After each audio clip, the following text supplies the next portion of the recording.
കേച്ചേരിയിൽ KSRTC bus കണ്ടക്ടർക്ക് സ്വകാര്യ bus കണ്ടക്ടറുടെ മർദ്ദനം. സുൽത്താൻ ബത്തേരിയിൽ നിന്നും ആലപ്പുഴയിലേക്ക് പോയിരുന്ന KSRTC ബസ്സിലെ കണ്ടക്ടറായ കരുനാഗപ്പള്ളി സ്വദേശി രാജേഷ് കുമാറിനാണ് മർദ്ദനമേറ്റത്.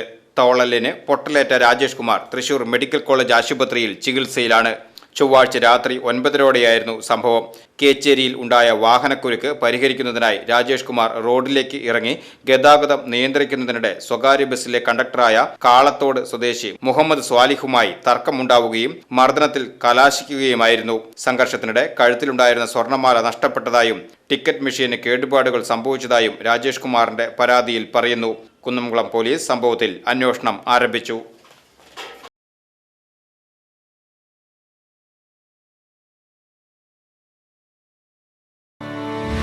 ഏറ്റവും മികച്ച വസ്ത്രങ്ങൾ ഏറ്റവും കുറഞ്ഞ വിലയ്ക്ക് നൽകി വടക്കാഞ്ചേരിയുടെ ഫാഷൻ സങ്കല്പങ്ങൾക്ക് പുതുമ നൽകിയ പുതുമ family collections, main road, Vadakkanchery. Phone number 9744335592.